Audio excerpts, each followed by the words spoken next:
아이의 무기력과 엄마와 관계가 있다면 어머님 어떠시겠어요?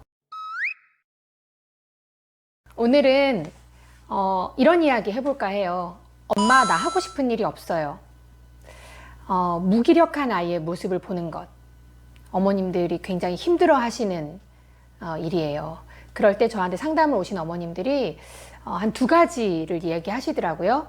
제가 어릴 때 충분히 다양한 걸 경험할 수 있는 걸 제공해주지 못해서 애가 할 수 있는 게 없다고 말하는 걸까요? 아니면 선생님, 우리 아이가 모든 일에 자신이 없어서 아이가 뭐 공부를 못한다거나 자신감이 부족하거나 그래서 내 아이가 하고 싶은 일이 없다고 말하는 걸까요? 그래서 지금이라도 경험을 많이 시켜야 될까요? 아니면 지금이라도 자신감을 끌어올릴 수 있는 뭔가를 도와줘야 할까요? 이런 말씀 많이 하시더라고요. 그런데 오늘 저는 그게 아니에요, 어머니. 아이의 무기력과 엄마와 관계가 있다면 어머님 어떠시겠어요? 이런 말씀을 드릴까 합니다. 오늘 제가 나눌 이야기에 참고가 될 아주 좋은 책 하나를 소개시켜 드릴게요. 보이시나요? 이수련 지음 잃어버리지 못하는 아이들 이라는 책이에요. 제가 이 책을 읽고 깜짝 놀랐어요. 무기력하거나 꿈이나 목표가 없는 아이들, 제가 상담하면서 느꼈던 그 핵심적인 포인트가 있거든요. 그것을 짚으시면서 정신분석학적으로 그것이 어떠한 원인에서 그런 현상이 나타났는지를 저는 경험적으로 느꼈지만 이 책의 저자는 그것을 학문적으로 또 자세히 분석을 해놓은 책이었어요. 이 책을 기반으로 오늘 제가 드릴 이야기를 말씀드릴게요. 엄마의 바람이 아이의 자리를 만든다. 이 책에서는 이렇게 표현하고 있어요. 한번 상상해 보세요. 아이와 엄마의 관계 말이에요. 아이가 태어나서 자신이 살기 위해서 온전히 매달려야 할 대상은 엄마예요. 엄마가 먹을 걸 주고요. 엄마가 따뜻하게 안아줘요. 엄마 품이 아니면 아이는 살 수가 없어요. 그래서 아이는 태어나자마자 이 엄마가 무엇을 바라고 있는지 거기에 맞추기 위해서 온 힘을 쓰면서 살게 돼요. 그렇게 엄마와 아이가 처음에 관계를 맺는다고 이 작가는 이야기하고 있습니다. 엄마의 바람, 엄마가 이끄는 그 방향, 내가 그런 방향이 되기 위해서, 되고 싶어서 아이는 최선을 다해서 노력하면서 성장해 가요. 그렇게 엄마의 바람이 아이의 자리를 만들게 되죠.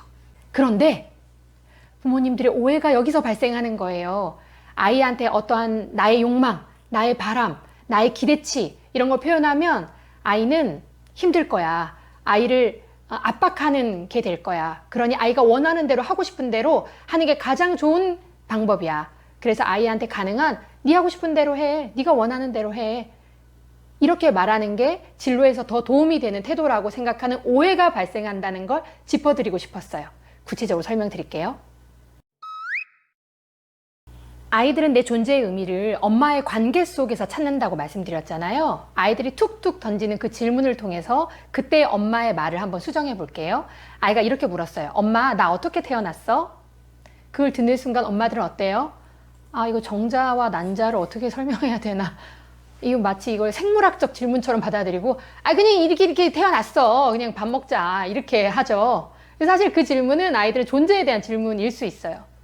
엄마, 나 왜 나왔어? 나 어떤 존재야? 내가 어떤 가치를 가지고 있어? 사실 그 질문이거든요. 그럼 엄마의 가장 좋은 대답은 이 책에선 그렇게 말합니다. 내가 널 너무나 낳고 싶어서 낳았어. 너는 이만큼 소중하단다. 내 존재가 얼마나 소중하고 가치 있는지를 묻기 위한 질문이었어요. 아이는 엄마와의 관계 속에서 자기의 존재의 의미를 찾게 돼요. 두 번째, 아이가 아픈 상황이거나 아이가 방황하거나 아이가 힘든 상황일 때 우리들이 흔히 하는 말들이 있어요. 네가 아무것도 안 해도 돼. 괜찮아. 엄마가 많은 걸 바라니 학교만 가. 엄마가 많은 걸 바라니 졸업장만 따라니까. 여기서 아이를 절망하게 만드는 말이 있었어요. 그게 뭐였을까요? 엄마가 많은 걸 바라니? 이런 말이 아이한테 자유를 줄 것 같고, 이런 말이 아이를 해방시킬 것 같고, 이런 말이 아이가 아무 부담 없이 세상을 살게 할 것 같지만 그게 아니라는 지점이에요. 엄마와의 대화 속에 엄마는 나한테 바라는 게 없어. 내가 아무렇게나 살아도 되나 봐. 나는 그냥 살기만 하면 되나 봐. 아무도 나한테 기대하지 않아. 내가 어떤 소중한 존재로 살기를 바라지 않아. 세상처럼 느껴지는 게 엄마잖아요. 아이들한테는 그 엄마가 나한테 바라는 게 없다는 사실을 느꼈을 때 아이들은 좌절하고 무너지게 돼요. 제가 사례를 하나 들어드릴게요. 힘든 학교 생활을 하는 친구가 있었는데요. 늘 지각을 하는 거예요. 그런데 지각이라는 것도 양심이라는 게 있어요. 2교시에는 와야 되잖아요. 이 친구는 6교시에 와서 7교시에 이제 퇴근하는 친구였어요. 그래서 제가 이 친구한테 물어봤어요. 양심이 있어라. 지각을 해도 야 양심껏 2교시나 3교시에는 와야지. 그랬더니 이 친구가 했던 말이 뭐였냐면요. 선생님, 저희 엄마는 저한테 바라는 게 없어요. 졸업장만 따래요. 제가 졸업장을 따는 방법을 찾아봤어요. 200번 정도 지각해도요. 결석은 3회 지각이 1번 결석이니까 70번 정도 결석이 되고요. 저는 200번 지각해도 되고요. 우리 학교 규정상 2교시도 지각이고 6교시도 지각이니 저는 6교시에 오면 되는 거예요. 정말 기적의 논리 아닌가요? 아이가 이 기적의 논리를 펴면서 행복했을까요? 그렇지 않죠. 무기력하게 뭐 그런 표정이었어요. 이 아이를 무너지게 했던 그 포인트가 뭐였을 것 같으세요? 엄마는 저한테 바라는 게 없어요 라는 측면이었어요. 어머니가 그 힘든 아이한테 그 말보다 이런 말을 해줬으면 훨씬 좋았을 거예요. 엄마는 네가 지금은 어려울지 몰라도 네가 달라질 걸 기대한다. 엄마는 네가 이런 모습으로 바뀔 것을 희망한다, 바란다. 이런 말들이 훨씬 아이한테 그 순간에 뭐래 하고 지나갈지 몰라요. 하지만 그런 말들이 아이의 성장에 아이가 하고 싶은 욕망을 갖게 하는데 훨씬 도움되는 말이라는 사실이에요. 아이는요, 엄마의 바람과 엄마의 욕망을 들어주고 싶어 해요. 그게 아이가 태어나서 엄마와 관계 맺는 처음이기 때문에 그거는 아이가 어쩔 수 없는 아이가 가지고 있는 본능이에요. 그런데 아무도 나한테 바라는 게 없고 기대하는 게 없어. 그것만큼 절망스러운 게 없는 게 아이이기도 해요. 아이들이 흔히 하는 말이 있어요. 이제 청소년쯤 되면 엄마 나 뭘 하면 좋을까? 그때 엄마들이 흔히 하는 말이 있어요. 네 하고 싶은 거 해. 엄마는 뭘 해도 상관없어. 네 하고 싶은 거 하라니까. 근데 그 말이 아이들한테는 이렇게 느껴져요. 너무 냉정하고 너무 나에 대해서 아무도 알려주지 않고 아무도 나에 대한 바람을 얘기해주지 않구나 이렇게 느껴져요. 엄마가 아는 그 아이의 특성과 엄마가 생각하는 이렇게 살았으면 참 좋겠어, 이런 사람 참 멋지지 않니라는 바람을 아이들한테 얘기해줘야 돼요. 그럼 아이들이 그래 엄마가 말한 저 사람처럼 나도 되고 싶어 라는 그 엄마의 바람을 뿌리 삼아 이제 거기서 힌트 삼아 내 욕망의 싹을 틔워가는 거죠. 그런데 여기서 조심해야 될 부분이 하나 있어요. 조심해야 될 부분이 뭐냐면요. 두 종류의 스타일이에요. 엄마 나 뭘 하면 좋을까? 의사 좋다. 돈 많이 벌잖아. 서울대 괜찮지? 학비까지 싸다? 근데 너 가겠니? 뭐 너 얘기해 좀 뭐해? 너 그거 되겠어? 가겠니 되겠어로 끝나는 유형이 하나 있고요. 두 번째 유형은 뭐냐면 엄마가 이렇게 얘기하는 거, 엄마의 바람을 아주 정말 이성적으로 말씀하는 거예요. 그래, 네가 공부를 잘하니까 민사고를 가서 서울대 의대를 가자. 그 다음에 너는 피부과 의사가 되는 거야. 그럼 넌 굉장히 연봉도 많이 받고 이렇게 잘 살 수 있어. 근데 막상 네가 거기 못 가잖아. 얼마나 힘든 세상이 펼쳐지는 줄 알아? 내 바람대로 아이가 그걸 완성하지 못했을 때 정말 나락밖에 없는 그런 바람을 제시하면 아이들은 어떻게 되냐면요. 엄마가 바라는 천재 같은 아이, 엄마가 바라는 진짜 서울대 의대 뭐 무슨 피부과 의사 나는 못할 것 같아. 고로 나는 패배자야. 고로 나는 낙오자가 될 거야. 그래서 무기력에 빠진 아이들도 있어요. 그러니 내가 아이를 향해 품는 욕망과 바람이 과연 아이를 성장시키는 바람인지 우리는 늘 점검할 필요가 있어요. 왜냐하면 내가 품는 그 바람대로 아이는 크기를 본능적으로 바라니까요. 오늘의 이야기를 정리해 볼까요? 아이가 무기력한 태도를 보인다면요. 엄마 나 하고 싶은 거 없는데 이런 태도를 보인다면 첫째, 난 특별한 사람이 아니야. 난 특별한 존재가 아니야. 아이가 그렇게 생각하고 있을 수 있어요.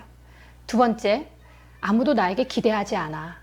내가 어떻게 살기를 바라는 바람을 난 잘 모르겠어.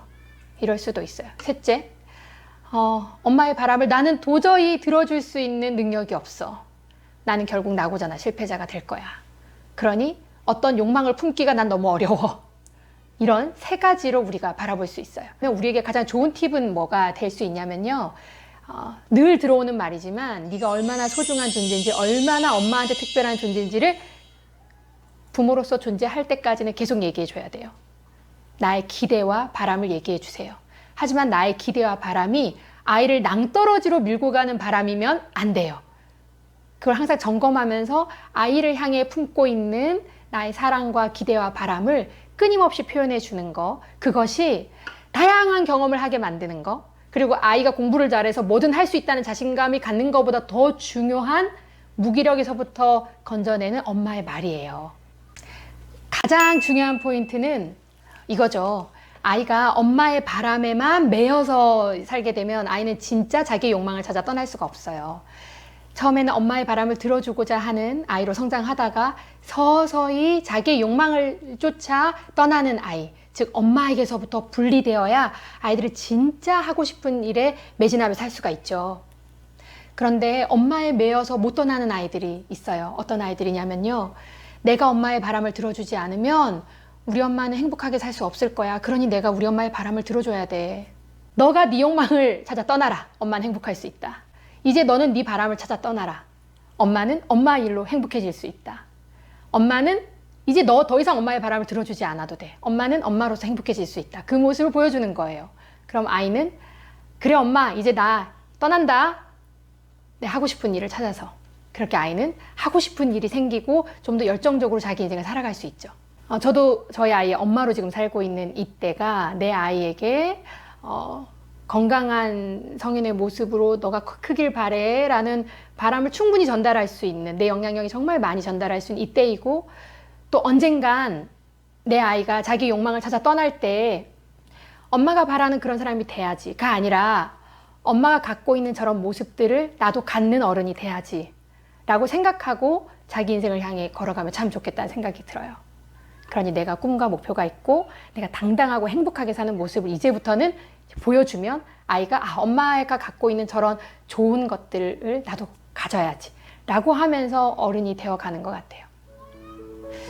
오늘 너무 무거운 이야기였나요? 하지만 제가 진로 상담을 하면서 가장 중요한 이야기이기도 했답니다. 다음에 또 만나요.